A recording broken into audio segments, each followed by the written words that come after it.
This panel is titled Power Players, Women Leading the Business of Motorsports Sponsorship, presented by Mobil 1. With that, I welcome to the stage Katie Howell, the Global Director of Marketing Services and Sponsorship for ExxonMobil.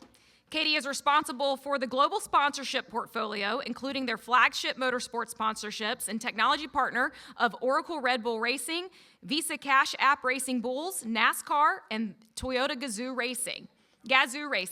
She also leads marketing operations and next-generation agency capabilities for ExxonMobil downstream. Katie has a degree in chemical engineering from Auburn University and began her career as a sales engineer at ExxonMobil. She's been with ExxonMobil for over 25 years. Don't make that face. That's tenure. Michelle Byron is the Executive Vice President, Chief Partnership, and Licensing Officer at NASCAR. Michelle began her career at NASCAR more than 20 years ago as one of the only women. As EVP, she currently leads partnership marketing and partner strategy. She oversees NASCAR's licensing and consumer products and is an inaugural member of the North Carolina chapter of WISE, Women in Sports and Entertainment, and a member of the NASCAR Foundation Board of Directors.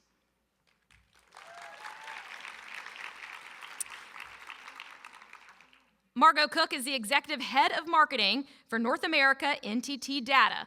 Also an OG, Margo was with us in Nashville for the first Women Would Drive Summit. I like to call that out because I always think of you when I see you every year. In her role, Margo leads the regional marketing function for one of the world's top providers of AI and digital infrastructure, like enterprise scale AI, cloud security, connectivity, data centers, and application services. She has grown up the ladder in the NTT Data since 1997 when she started as a communication specialist. Margo has more than 25 years in the high-tech sector and holds a Bachelor of Science in Communication from Emerson College and an MBA from Simmons College. What am I? Am I counting 70 years of experience on this stage so far? All right. I like it. Prix Shumate is a former CMO of the F1 Miami Grand Prix and founder of Slipstream Studio. Prix recently served as the Chief Marketing Officer for the Miami Dolphins, the Formula One Miami Grand Prix, and the Miami Open of Tennis. She now leads Slipstream Studio, which is developing consumer engagement platforms that help brands and sports properties. Prix spent over 18 years with Nike, was CMO of World Surf League, head of marketing experiences with Airbnb, as well as CMO of Columbia Sportswear. She serves as a mentor for the Adweek Executive Mentor Program for the last 5 years. Power players, let's go. Okay, ladies, after those introductions, let's just dive right in. Let's first talk about why sponsorship. Can you share your perspective on why brands are engaging in partnership and how that space is evolving? Prix, I'm going to start with you. Yeah, absolutely. I've spent a good amount of time on the brand side and a good amount of time on the sport partnership side. So I feel like I've had the experience to watch it from both sides. And frankly, I do think that it's probably one of the few things or marketing tactics or platforms that really allow a brand to have a full funnel impact, right? From capturing people's attention to sparking interest and through the memories, right? Yesterday it was interesting.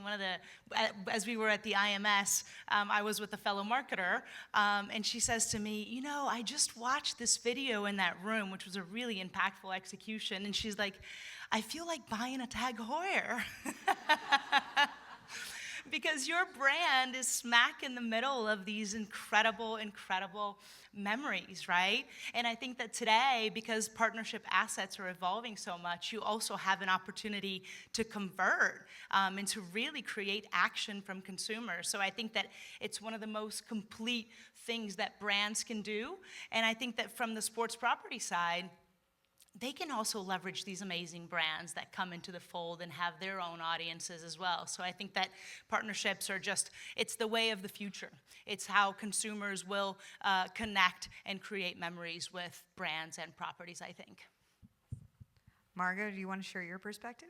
Yeah, so NTT data is obviously, we come to it from a B2B perspective. So you mentioned CAG, I agree. Every time I'm at IMS, I want to buy a tag too, so I completely get that. But the way I look at it is that people do business with people, and ultimately you've got commercial considerations in who you do business with, and that's obviously really, you've got the rational considerations.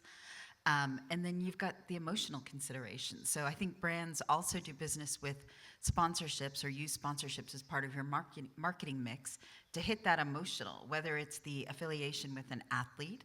Matsuyama-san, a great golfer, is an individual that we've done some brand work with. And then obviously sports leagues and sports associations, because you want to be able to spark something in your employee base. You know, we've got 130,000 employees around the globe, so finding something that will resonate with the majority can be tough. But you can pick your spots, and that's why you'll often see B2B companies have a portfolio and a portfolio approach, because recognizing that you want to build some sort of affinity through your employee base with your employees, and then also to your customers and your partners. More and more your partner channel is becoming important. And what's more emotionally connecting than sport? Mm-hmm. You know, the thrill of victory, the agony of defeat. It's universal. Winning as a team, winning as an individual, the expertise that it takes. Those are things that brands want to affiliate themselves with, and that's, I think, another big reason. Awesome. Now that we understand why sponsorship, let's talk a little bit about how that's evolving. Michelle, you've been doing partnership for more than 20 years with NASCAR. Can you share your perspective? Yeah, sure. Sorry. I have a very loud voice on its own, but I'm also getting over a sickness, so I feel like it was a little bit quiet, but I can tone it down a little. I think something that you just said was so accurate on buying with emotion. And what we saw at NASCAR, I'm really going to date myself, when I started in 1998, was probably 90% plus the partnerships that we had. There was a joke saying, but actual truth, in that if you brought a brand to the track and just let them experience it and the emotion that came with it, that you could just bring a contract and they would sign it right then and there. So those were what we called the good old days when I started in 1998, and I thought, wow, this is pretty easy. Like, this is good. I like this. And then it really started to evolve. That emotion does stick with you, because at the end of the day, you've got to have the pros and cons column, and usually the tiebreaker is where do you feel the most affinity personally. So that emotion still does play an important part, but what we saw was the boom of ROI, and everyone's like, well, we need to show value. We need to show the bean counters back in the office that what we're investing in is working. And it did start out a little bit easier, that you could really just show ROI in any way, shape, or form. And as long as you had the numbers to show it, I know NASCAR back in the day, we had Joyce Julius. And we had a contingency program, and it was so easy because we would have a decal in the car, and we're like, this is worth $400 million a year, and it was fantastic. And that checked the box, and we would move on. Then it progressed to the ROO, return on objective. And I think the bean counters were like, okay, it's good that you're delivering value, but is it the right value? Is it what we need at this time to move the business and the company forward?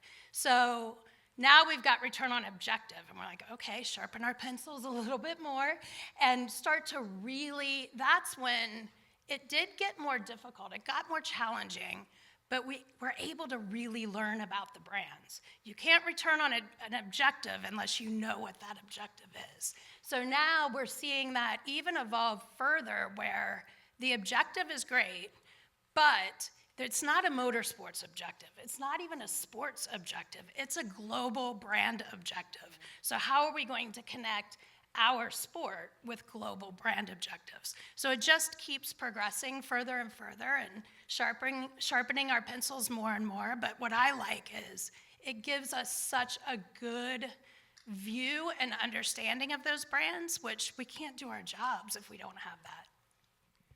I think if I can add to what you said, Michelle, I think that's actually the crux of a good partnership, right, is understanding of the objectives on both sides. And I think that there's an evolution that you see happening today, especially with really good properties that want to do better for their partners, and partners that are savvier and a little bit smarter, right? Which is like, okay, I've got dollars on, in the past, it was I've got dollars on one side, assets over here. And the partnership really essentially started with the term sheet.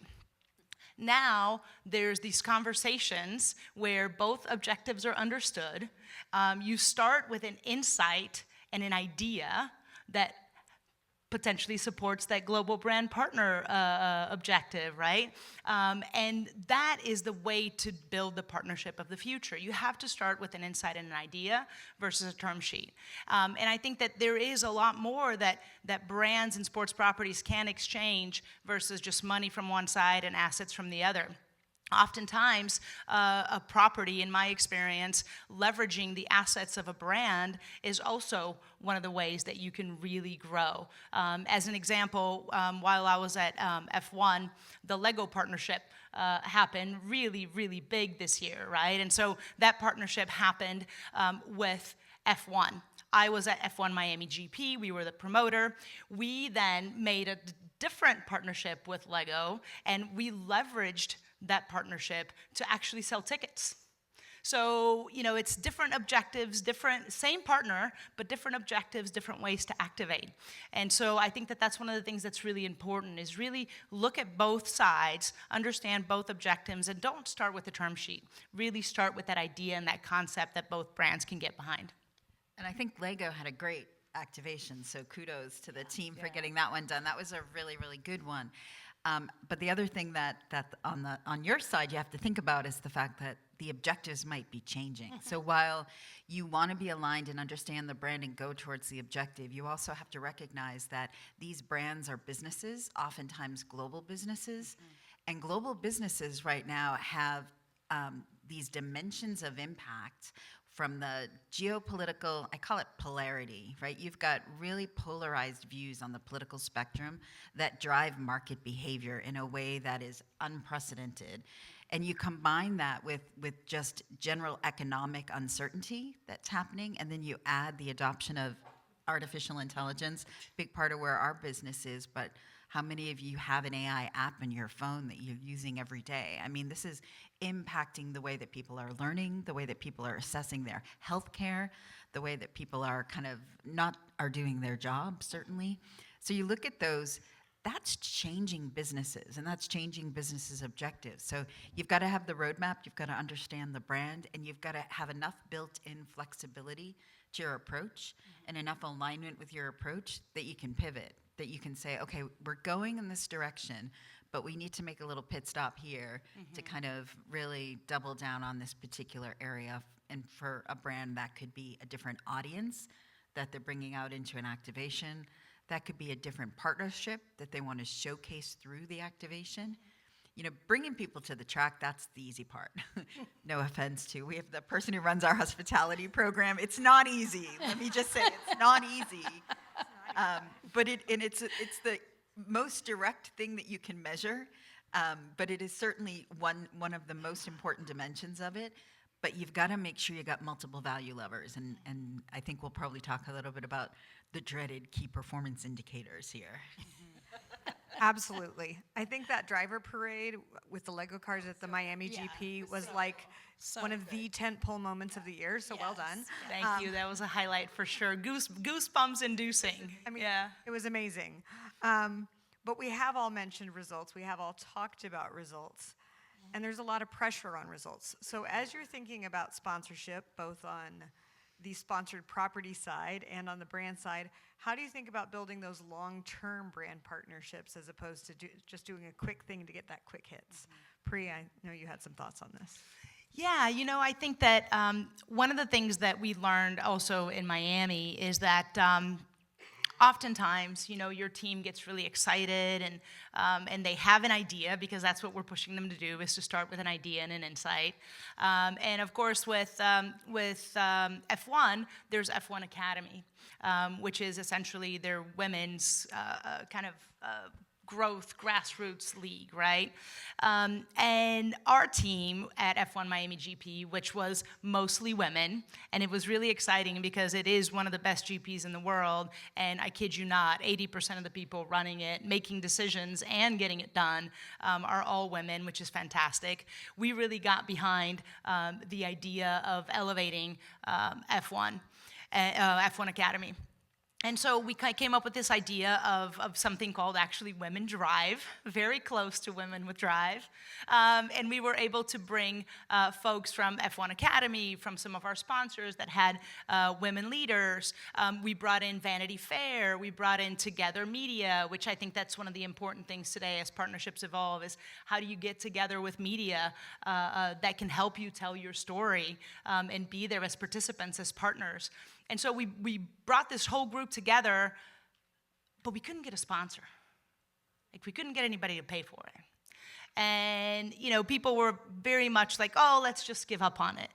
And we said, no, let's get it done. Let's create a proof of concept. And now, for next year, we actually have an incredible proof of concept that team will have to be able to sell that property. So I think that from a sports property side, what I would say is practice proofs of concept. You don't have to go nuts, but find, in this case, we actually, Vanity Fair and Together Media actually helped us to execute, so it's not like we spent a ton of money. But now you have the ability to sell a brand new asset that you didn't have before. So I think that that's that long-term approach. And from what I understand, that's being sold right now, which is really exciting, and it'll probably have a 3-year runway. So practice proof of concept. Amazing. So from the brand's perspective, so I think I always like to not be pigeonholed into one KPI or one particular thing to measure. So we have this. And we appreciate that. Yeah, You gotta it's have- important, right? Yes. Because your marketers in your brands, they're your biggest advocate. Like, we want to do more sponsorships, we really do. But in today's environment, there's not even a single CEO that makes a decision. I mean, these are board level decisions if you're doing these large sponsorships, or even some of the smaller sponsorships. Investments are investments, and there's processes you have to go through.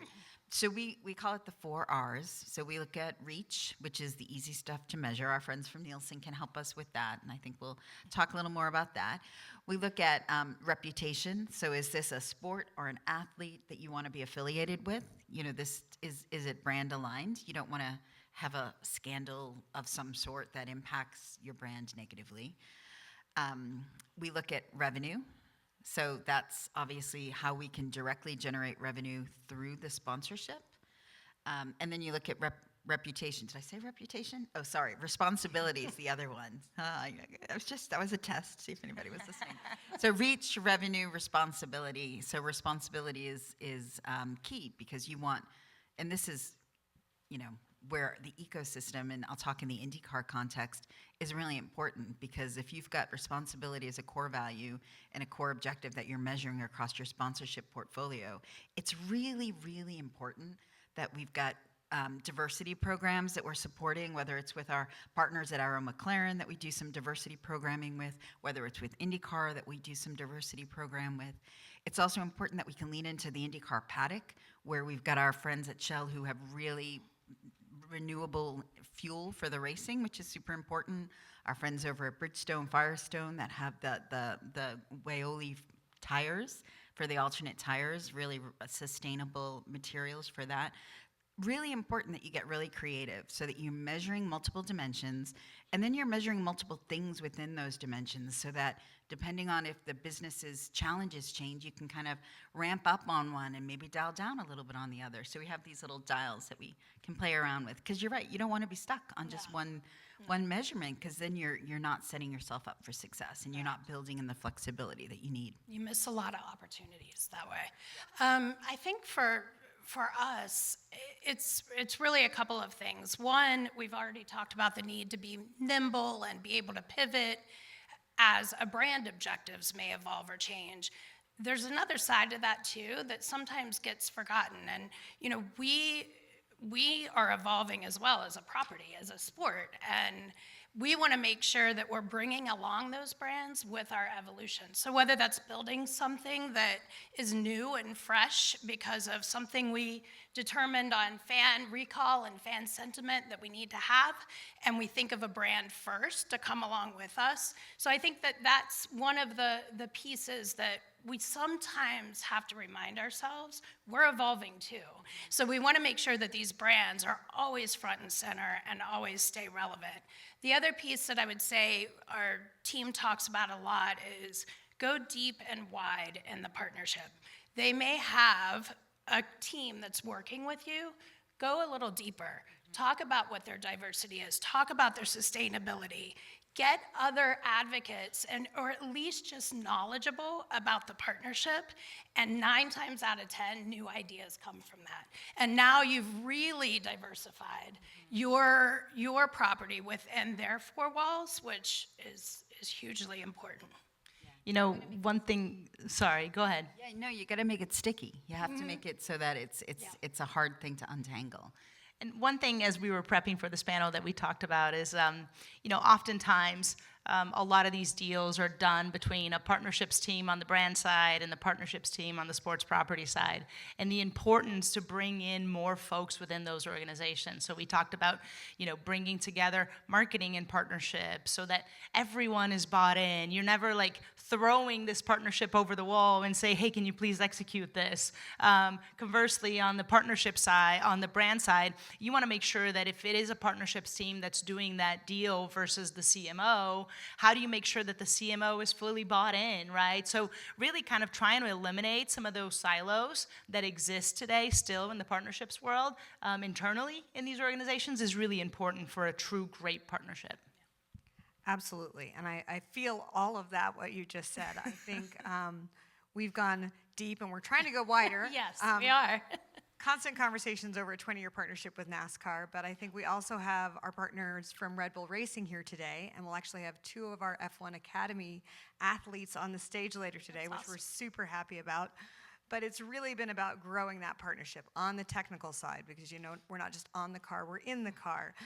It's about growing with all of their teams. So we represent Red Bull Racing and the Visa Cash App Racing Bulls and F1 Academy, and really thinking about how that portfolio approach can help our portfolio of brands and how that works across our business.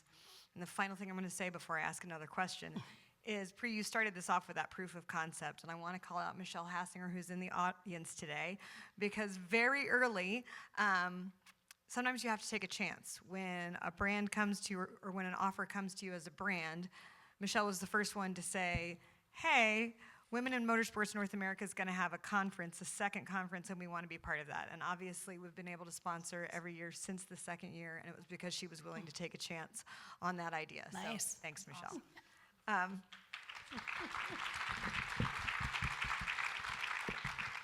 Okay, we've talked a little bit about how sponsorship has changed, but we haven't talked about the huge presence of social media engagement and fan engagement in sponsorship and how that's changing the game and how that's evolving those partnerships. So I think we have a video from NTT that Margo shared, that if we can bring that up, and then you can speak about that. Maybe.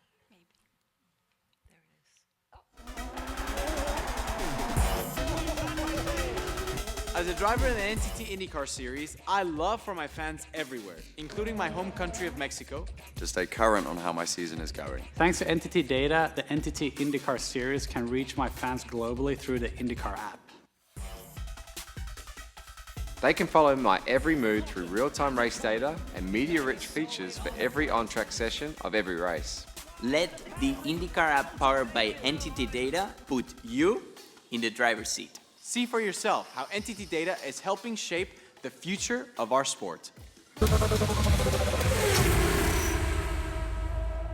I mean, how cute is Pato? Who doesn't want a little Pato award in their life to start? And all, I love him too. And all the other ones. But, you know, that's an example. Obviously, NTT Data does the NTT IndyCar Series mobile app powered by NTT Data. It's gotten really good, so I encourage you to download it.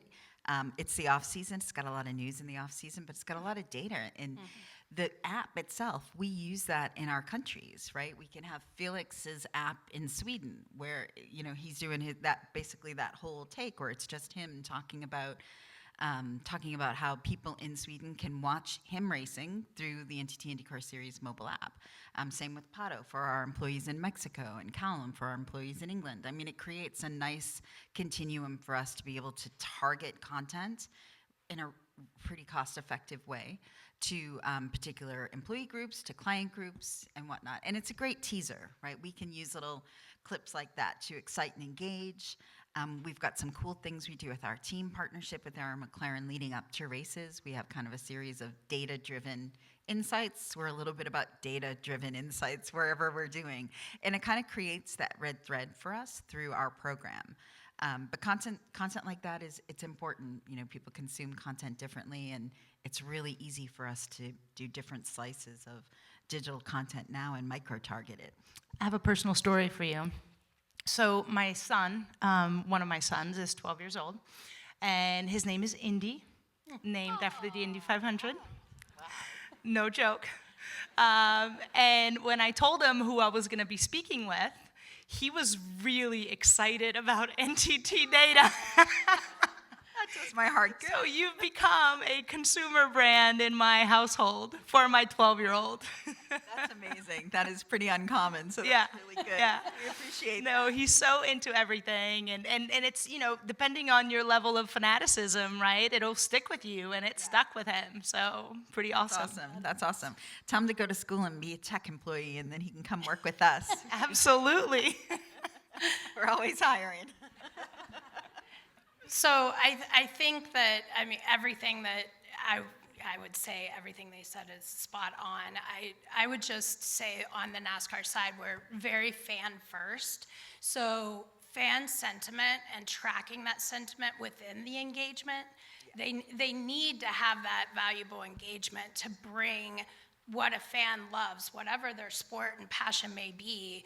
The brands need to be a part of bringing that to the fan, and then understanding what the fan believes and thinks and the true sentiment behind it. Years ago, we launched a direct feed into Twitter with Hewlett-Packard, back when it was Twitter. And back when that's really the main way to manage and view the fan sentiment across the sport. So invaluable, and to the point where even partners, when things would happen on the track or off the track, we were able to, within minutes, really deduce what are the fans thinking, but more importantly, what are they feeling about this emotion. It's important on the fan side too, as we all can assume. So I think that's just like taking that engagement. What does the engagement mean? How are you engaging with the fans? And then closing the loop with how do they feel about it? Because that's the piece where we were able to pivot on a couple of things over the years, just on tracking that sentiment. I'd like to add one thing. So in the role that I left in September with F1 Miami GP, I basically managed everything that happens at Hard Rock Stadium. So the Miami Dolphins were a part of my team, and also the Miami Open of tennis. So I had oversight over all three properties. And one of the things that was happening in the NFL, and still is obviously, is the international expansion. And so the Miami Dolphins, we had decided as a team that we were going to be the football team for the Spanish and Portuguese speaking countries. And so we set out to go to market in these countries that don't know American football. They know it very little, right? And I think you think about the strength of the NFL as a global brand, right? A lot of people, they know that it's like American, but they don't understand the rules. They don't understand what team they should follow. They don't have that loyalty to the particular markets or cities. And so for us, it was a really hard go-to-market execution, especially because we didn't have a lot of dollars, so we had to be super focused. And I think one of the things that we learned was obviously big partners, so big brands. One of the partnerships that we did was with Santander in Spain. Obviously Spanish bank, it's, great equity. Okay, let's work with big partners.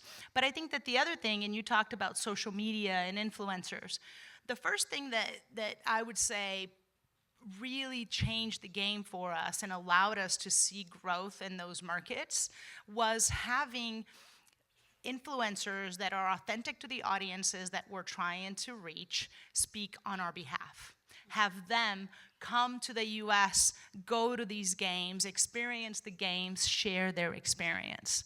So I think that in the partnerships world, as we continue to expand our asset portfolio to not just things that happen in venue or things that can be seen on TV, but that really permeate all of these multiple touch points that consumers have today, right? Whether it be influencers, whether it be affiliate marketing programs, whatever. But in that digital space, how do you have the right people speak for you? It has to be the right people because you're trying to reach certain audiences, right? And you want to measure impact. And the other one that I would say is these emerging media properties, right? There's emerging media properties in a lot of these markets in the US and globally. How do you partner with them so that they speak for you, essentially, in that digital space? And you're building your equity at the same time that you're creating awareness. Yeah, I think on the influencer front for us, a new business that I'm still learning, been working on for about a year and a half now, is our licensing business.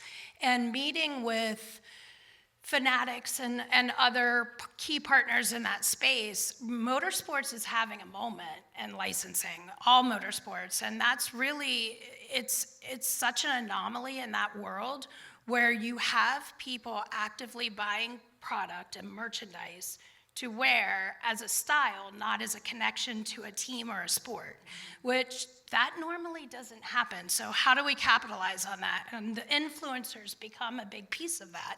How do you then take somebody who thinks it's cool to wear a graphic tee of cars on a racetrack and actually get them to come to the track?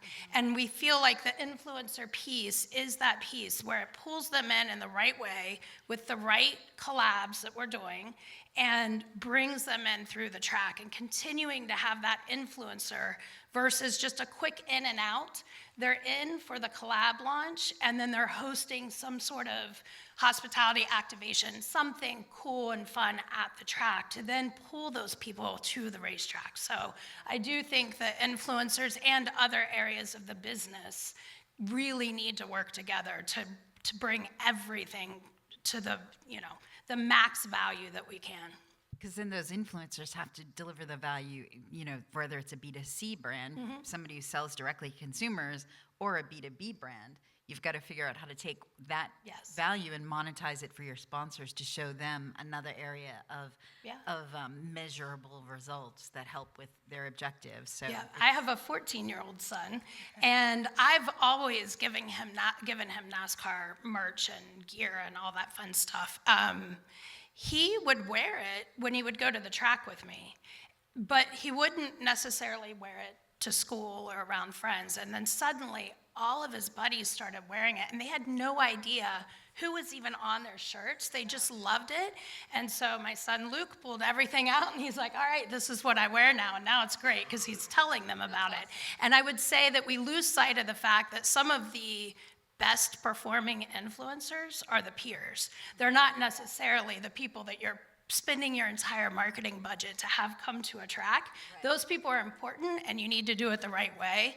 But that power of the peer group influence is real. So we're trying to make sure that we keep that in mind too. I love that, and I think that if you think about, when you have a race, right, there's only a certain number of people that get to the race. But there's millions of people that are trying to engage in other ways. How do you make that slightly physical too, It's interesting because the t-shirt I'm wearing today, the sports bra. I was going to ask you about that, so I'm glad you're talking about it. Let's go. So Eve actually is the owner of the sports bra that's going to open in Indianapolis. Where's Eve? Yeah. She's over there, matching tees. I think that it's a great example. So the sports bra is a sports bar that only shows women sports. which is fantastic. And it's a great way to then, for those brands that are around women's sports and those properties that are around women's sports, they become an activation place for them. You know, and even like if it is F1 or NASCAR, when you do have a woman driver, right, how do we make sure that's women's sport? It's happening. How do you make sure that you're bringing that to life in places where people can experience, the people that can't get to the track? Where can they go? And how can you partner with them to extend your message? I also have 2 teenage boys, and yes, my stock as a cool mom has gone up a lot in the last few years, so thanks everyone. Love that for me. Most of the time it's still eye rolling, but occasionally I bring home good swag. My kids always say, well, I can flex this brand or I can't flex this brand. They always tell me. I think that's a new brand metric we need to add in, level of flex. flex. Okay, I have 2 questions left and we only have a few minutes, but I think I'm gonna pivot.